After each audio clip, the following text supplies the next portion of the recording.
warahmatullahi wabarakatuh. Kembali lagi di YouTube channel aku, Lailatul B Mubarakah. Kali ini kita akan membahas materi kelas 6 SD pada bab 5. Tonton terus videonya sampai habis ya. Semoga bermanfaat. Baiklah, kali ini kita akan membahas materi kelas 6 SD pada bab 5 tentang cara menghadapi bencana alam. Bencana alam sendiri merupakan peristiwa alam yang terjadi akibat proses alam maupun akibat dari ulah manusia. Indonesia sendiri merupakan negara yang sering sekali terjadi bencana alam karena letak negara Indonesia terletak pada garis khatulistiwa. Banyak sekali gunung aktif yang ada di Indonesia. Nah, bencana alam di sini ada tanah longsor, gunung meletus, banjir, tsunami, kebakaran hutan, angin topan, dan masih banyak yang lainnya. Di sini kita akan bahas bagaimana sih cara mengantisipasi bencana alam, kemudian tindakan saat terjadi bencana alam, dan terakhir tindakan setelah terjadinya bencana alam. Masuk yang pertama, antisipasi bencana alam, atau antisipasi ini bisa dikatakan sebagai pra-bencana, yaitu proses pencegahan atau peringatan diri sebelum terjadinya bencana alam terjadi. Nah, pada bencana alam yang pertama yaitu gempa bumi. Gempa bumi merupakan gerakan kulit bumi yang terjadi secara mendadak.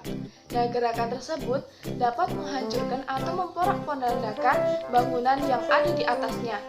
Bahkan, terjadinya gempa bumi ini dapat mengakibatkan adanya korban jiwa.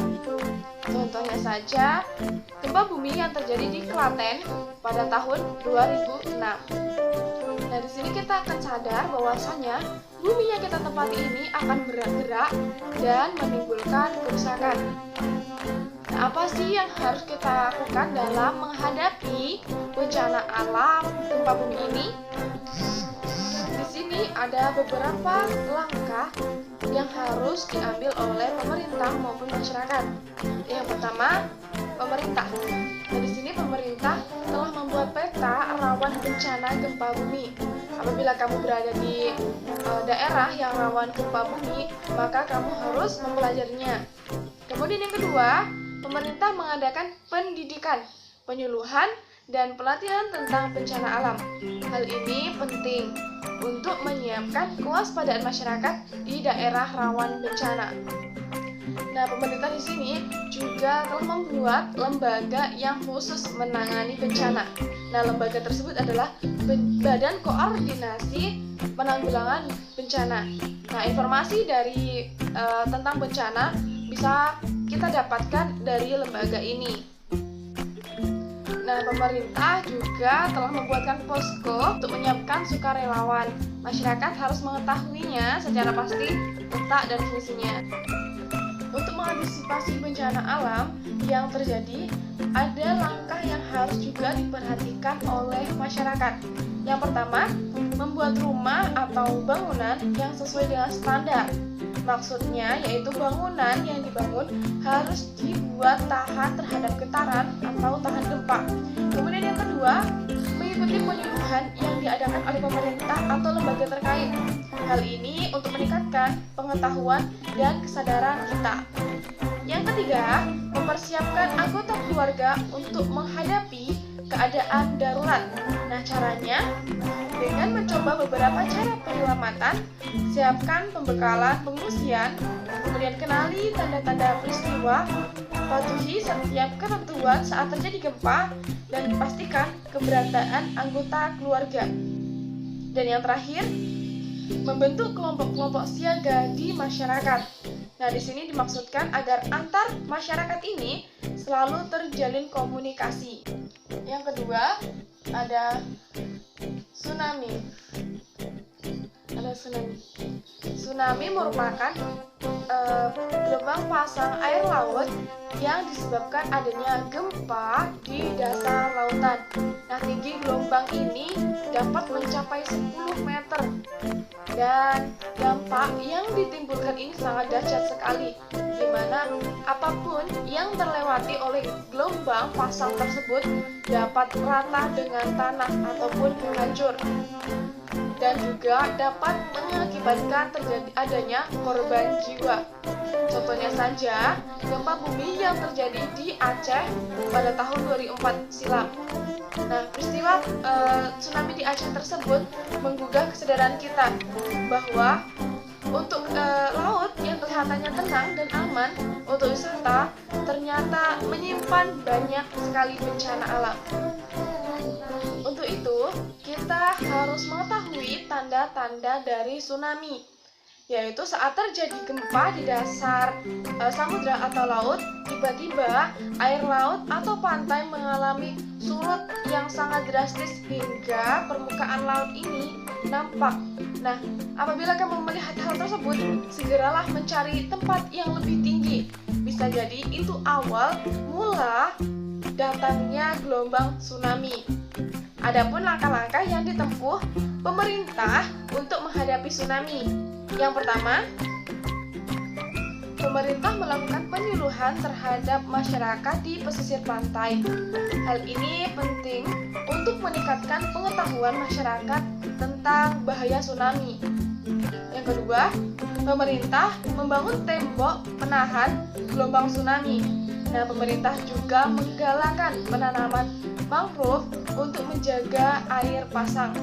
Yang ketiga, pemerintah membangun tempat-tempat evakuasi lengkap dengan sarana dan prasarananya. Hal ini penting jika kita ketahui masyarakat agar bisa digunakan secara maksimal oleh masyarakat. Kemudian ada langkah-langkah juga yang harus diketahui atau diterapkan oleh masyarakat.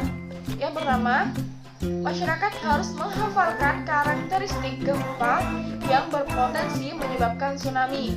Getaran besar yang berpusat di dasar laut menimbulkan suara gemuruh berkepanjangan. Meningkatkan kewaspadaan saat berwisata ke pantai, mengetahui secara pasti langkah darurat dan tempat-tempat evakuasi, serta masyarakat pantai harus turut menjaga kelestarian tanaman mangrove sebagai langkah agar tidak terjadinya tsunami yang banyak sekali menelan korban jiwa ataupun yang berdampak begitu besar terhadap masyarakat. Selanjutnya, mengantisipasi bencana banjir. Setiap musim hujan, Indonesia dilanda bencana banjir. Banjir adalah keadaan saat suatu daerah tergenang oleh air dalam jumlah yang besar. Bahkan pada awal tahun 2008, di Indonesia terjadi banjir bandang. Banjir ini disebabkan tersumbatnya sungai atau akibat penggundulan hutan. Banyak sekali dampak yang diakibatkan oleh banjir tersebut. Tidak bisa bekerja, tidak bisa bersekolah, tercemarnya lingkungan, juga hilangnya mata pencaharian ataupun sumber air bersih di masyarakat. Nah, ada beberapa langkah yang ditempuh pemerintah untuk mengantisipasi bencana banjir. Yang pertama, pemerintah telah membuat peta daerah-daerah yang rawan bencana banjir. Diharapkan masyarakat yang mengetahui dan memahaminya agar waspada. Kemudian, pemerintah mengadakan sosialisasi tentang segala hal mengenai bencana banjir. Nah, dengan cara melalui penyuluhan, pelatihan, penanggulangan, atau penyebaran selebaran. Kemudian, pemerintah menggalakkan program penghijauan di wilayah hulu atau pegunungan. Hal ini untuk mengurangi terjadinya banjir bandang akibat hutan yang gundul. Dan yang terakhir, pemerintah telah menyiapkan posko bencana banjir sejak pusat hingga tingkat RT ataupun RW. Nah, warga ini memudahkan penanganan apabila terjadi bencana. Nah, dampak banjir ini juga bisa dikurangi apabila masyarakat bertindak aktif, berperan serta di dalamnya. Ada beberapa langkah yang harus ditempuh oleh masyarakat. Antara lain, yang pertama, dengan membiasakan hidup bersih dan juga sehat. Buanglah sampah pada tempatnya. Ingat, sungai bukanlah tempat sampah. Perilaku membuang sampah di sungai harus dihentikan karena bisa menyebabkan banjir. Kemudian yang kedua, tidak membangun rumah di bantaran sungai. Yang ketiga, meletakkan dokumen penting secara benar. Sewaktu-waktu terjadi banjir harus diselamatkan.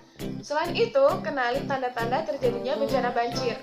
Selanjutnya yang keempat, mengantisipasi ancaman bencana alam angin topan. Yang keempat ya, angin topan.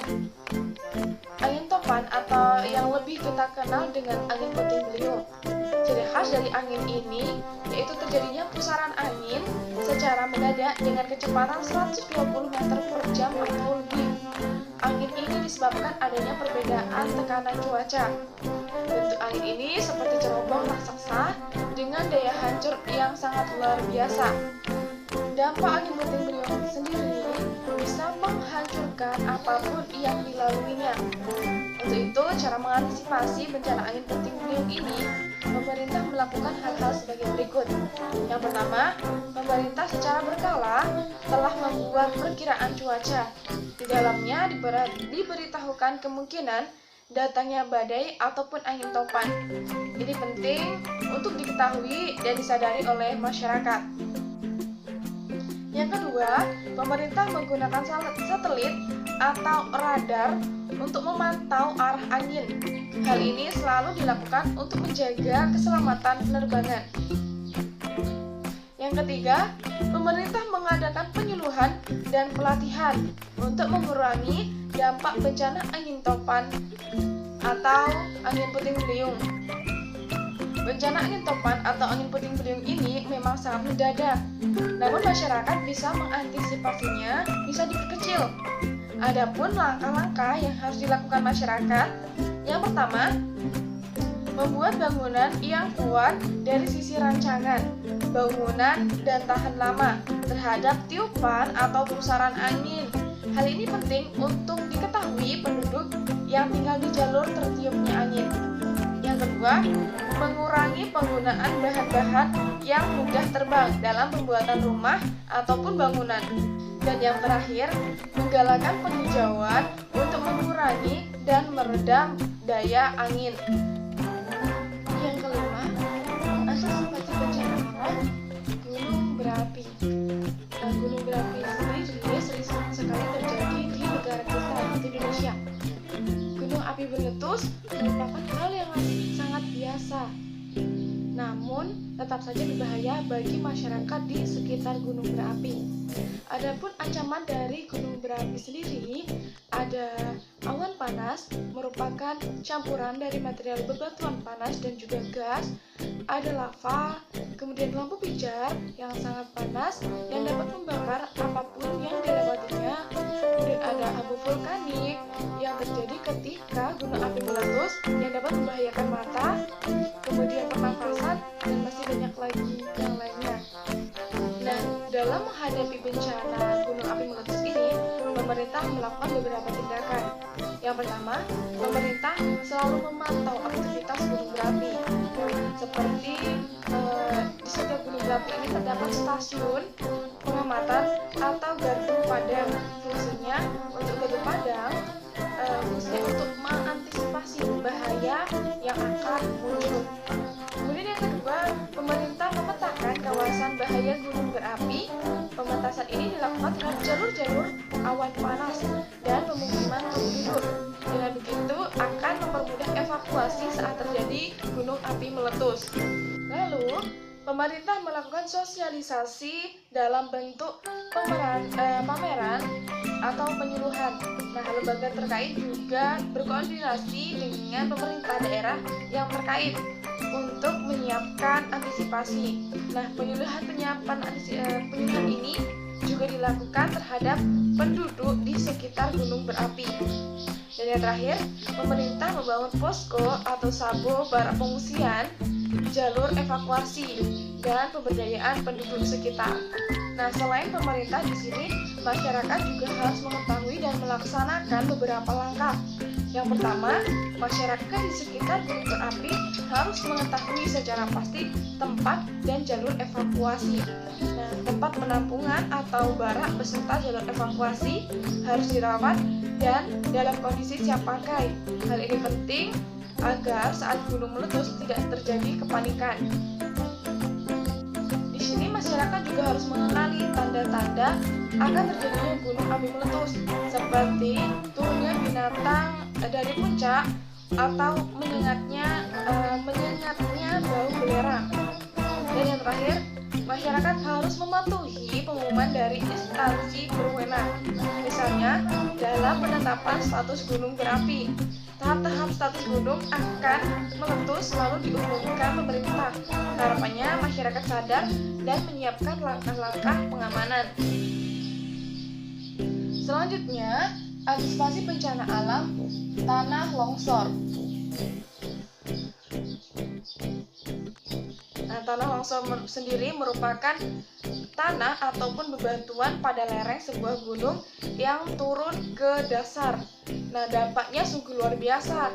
Bayangkan apabila tanah itu melorot ke bawah dan menimbun bangunan pemukiman. Dan akibatnya pun sarana umum, sarana transportasi maupun rumah bahkan dapat menyebabkan terjatuhnya korban jiwa. Selanjutnya, antisipasi bencana alam tanah longsor. Tanah longsor merupakan tanah pegunungan di lereng pegunungan itu yang merosot ke bawah ataupun turun tanahnya. Nah, di sini dapat mengakibatkan transportasi ataupun sarana ataupun rumah dapat hancur tertimbun oleh tanah tersebut. Bahkan dapat mengakibatkan adanya korban jiwa. Salah satu penyebab terjadinya tanah longsor ini karena tidak ada lagi penahan atau penyangga, karena hutan banyak sekali gundul. Selain itu, meningkatnya curah hujan di beberapa daerah juga berpotensi terjadi tanah longsor. Ada beberapa langkah yang ditempuh oleh pemerintah dalam hal ini. Yang pertama, pemerintah telah memetakan gunung ataupun bukit yang rawan longsor. Warga di sekitarnya harus mengetahuinya. Yang kedua, pemerintah membuat peraturan yang melarang membangun pemukiman tanpa mempedulikan keselamatan di lingkungan, seperti membangun rumah di lereng gunung. Kemudian yang ketiga, pemerintah menggalakkan penghijauan untuk mengantisipasi bencana tanah longsor. Dan yang terakhir di sini, pemerintah telah membangun beragam prasarana pengamanan seperti tanggul, drainase, dan memindahkan penduduk yang berada di kawasan rawan longsor. Nah, di sini selain pemerintah, masyarakat juga harus aktif menyelamatkan lingkungan. Ada beberapa langkah yang harus dilakukan oleh masyarakat.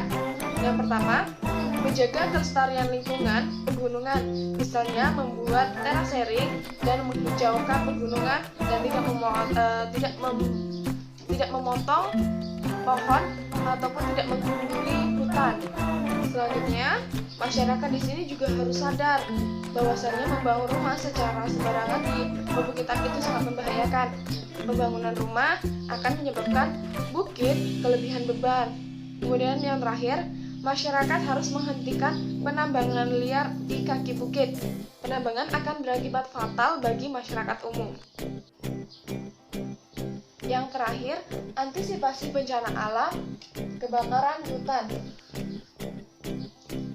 Hutan sendiri merupakan tempat tinggal bagi satwa, baik itu flora maupun fauna. Nah, kerusakan hutan di sini ada juga yang diakibatkan oleh perubahan iklim, yaitu El Nino. Namun, manusia merupakan faktor utama yang dapat merusak hutan. Ada beberapa langkah yang dilakukan pemerintah untuk mengantisipasi kebakaran hutan. Antara lain yang pertama, pemerintah bekerjasama dengan PBB dan negara lain untuk mencegah terjadinya kebakaran hutan. Yang kedua, pemerintah melarang dan menerapkan sanksi yang keras bagi pelaku illegal logging. Di sini pemerintah juga melarang pembukaan lahan secara membabi buta tanpa memperhatikan aspek kelestarian lingkungan, seperti dengan membakar. Dan yang terakhir, pemerintah memberikan penyuluhan dan pelatihan terhadap masyarakat di sekitar hutan tentang pentingnya kelestarian hutan. Namun, langkah-langkah tersebut tidak akan bermanfaat jika masyarakatnya sendiri tidak menyadarinya. Oleh karena itu, ada langkah-langkah yang harus dilakukan oleh masyarakat. Yang pertama, menghentikan kebiasaan membuka hutan untuk dijadikan ladang. Kemudian yang kedua, membiasakan hidup disiplin terutama saat berada di kawasan hutan. Dan yang ketiga, meningkatkan kesadaran tentang pentingnya kelestarian hutan. Hutan itu tidak hanya milik kita, tetapi juga milik anak cucu kita. Selanjutnya, setelah kita mengetahui mengantisipasi bencana alam, lalu kita akan membahas tentang tindakan saat terjadi bencana alam. Yang pertama, bencana alam gempa bumi. Hal yang kita lakukan saat terjadi bencana alam gempa bumi, yang pertama, apabila kamu berada di dekat pintu ataupun jendela, segeralah keluar atau mencari tempat yang lebih luas dan terhindar ataupun tidak dekat dengan bangunan tinggi seperti di lapangan. Kemudian yang kedua, apabila kamu di dalam ruangan rumahmu, segeralah masuk ke bawah meja untuk menghindari atau melindungi tubuhmu. Tapi jangan sembunyi di balik lemari karena lemari dapat roboh. Selanjutnya, jangan berlindung di bawah pohon yang besar ataupun tinggi. Nah, pohon itu juga bisa tumbang akibat getaran gempa. Setelah gempa usai juga, jangan buru-buru masuk rumah. Bisa jadi akan terjadi gempa susulan yang lebih besar. Dan yang terakhir, tunggulah dengan tenang di tanah yang lapang. Biarkan orang tuamu mencari informasi tentang gempa. Selanjutnya, tindakan saat terjadi bencana alam, tsunami. Nah, tsunami ini terjadi akibat adanya gempa bumi. Jarak waktu gempa dan tsunami ini biasanya 40 menit. Apabila kamu telah berwisata di pantai atau pesisir rumah, itu waspada saja saat merasakan ada getaran gempa. Amati ciri-ciri dari tsunami. Misalnya, dengan melihat air laut. Apabila air laut surut secara mendadak, maka carilah tempat yang lebih tinggi. Ajak orang tuamu segera meninggalkan kawasan itu beberapa saat. Nah, di situ nanti pemerintah akan memberikan informasi dengan cepat. Dan ingat, semua gempa bumi tidak semuanya itu mengakibatkan tsunami.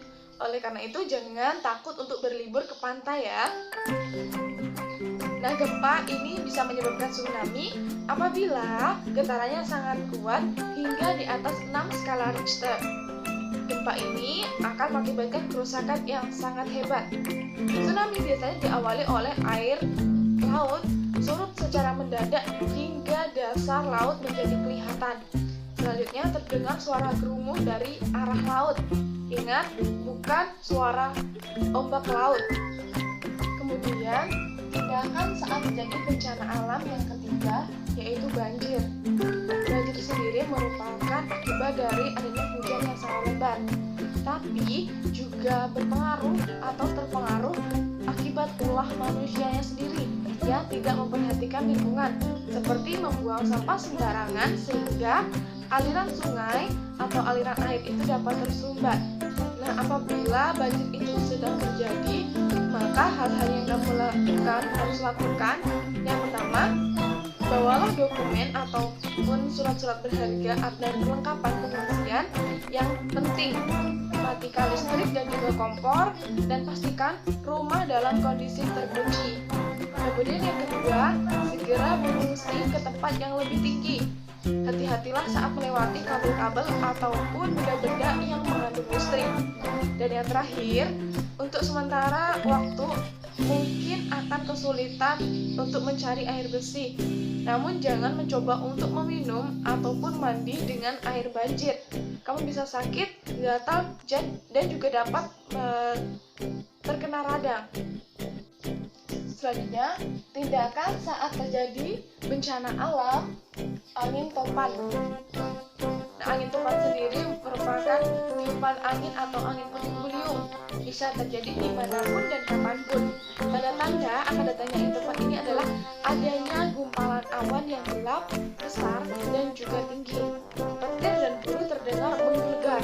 Bila kamu mendengar suara gemuruh dari kejauhan, segera lakukan hal-hal berikut ini.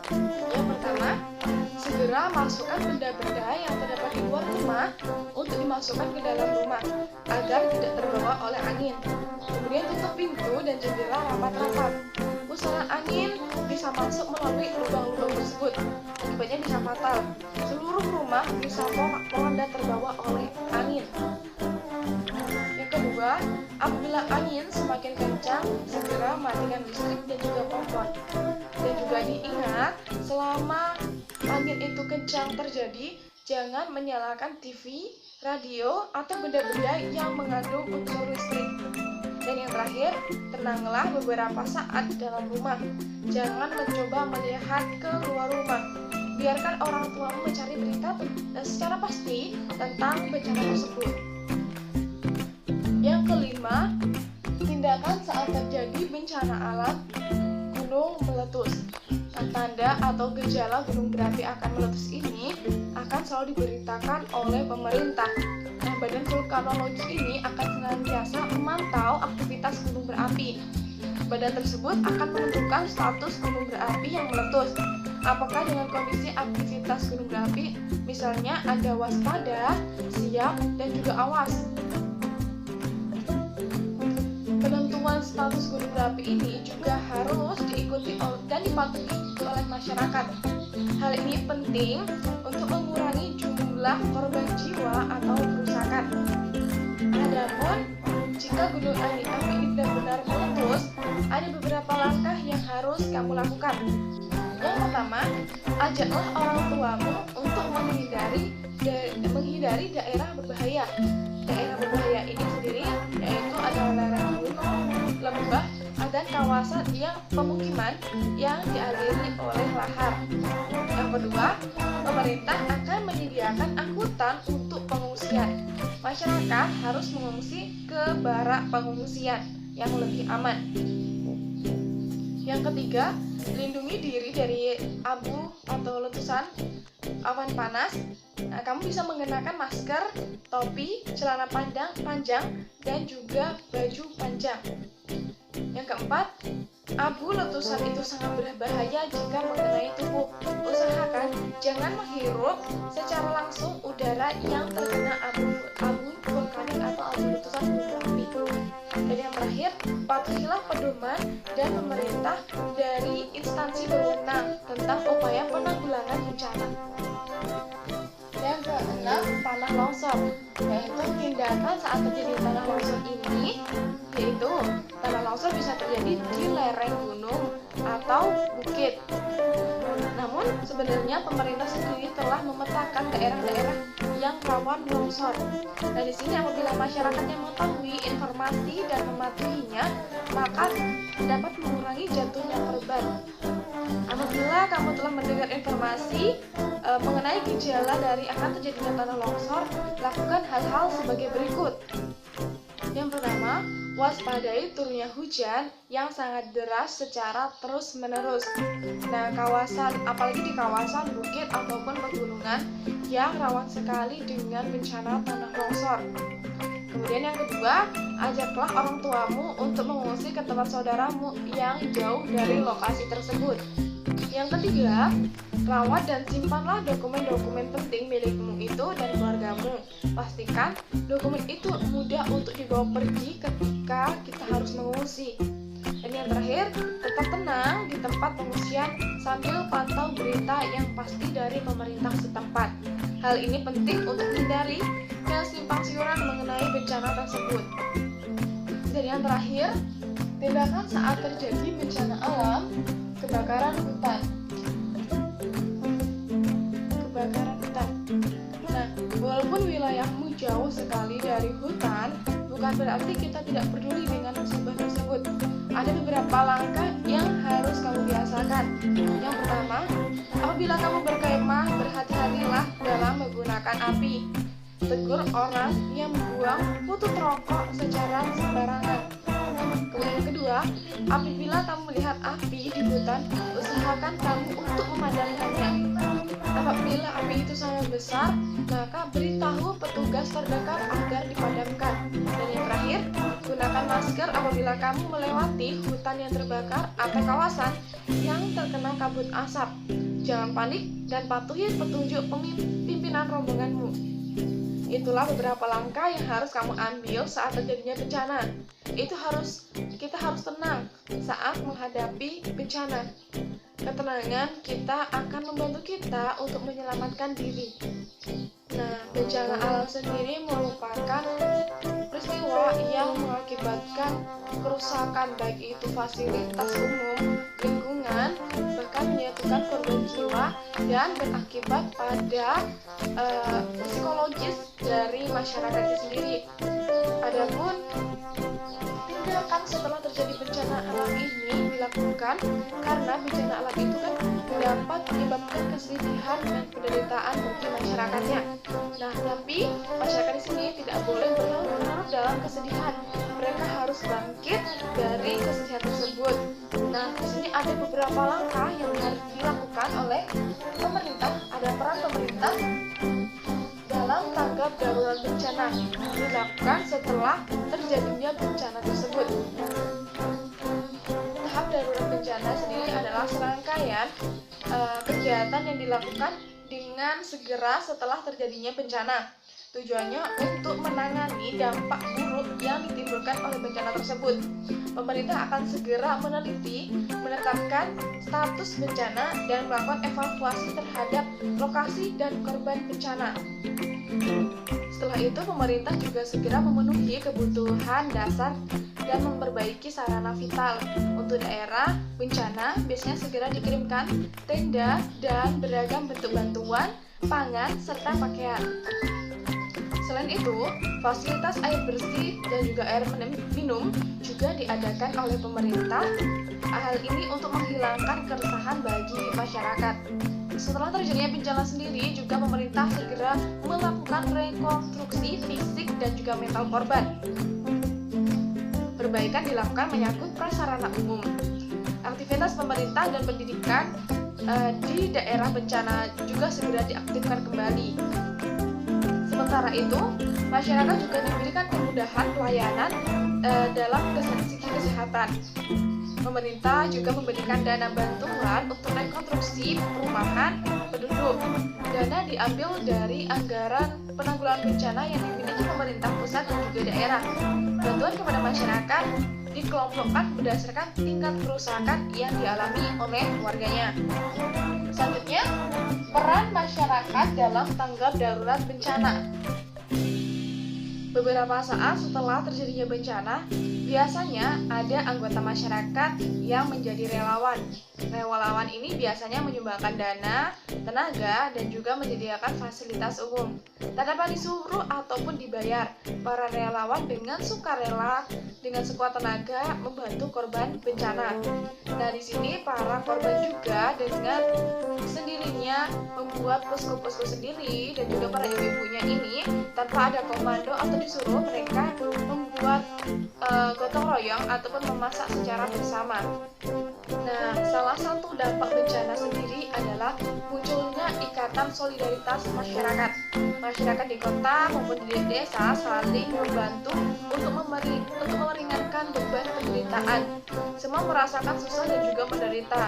Tidak ada yang berpangku tangan. Bencana alam ternyata membawa hikmah terbentuknya kebersamaan. Jadi, itulah beberapa tindakan yang dilakukan pemerintah dan juga masyarakat setelah terjadinya bencana.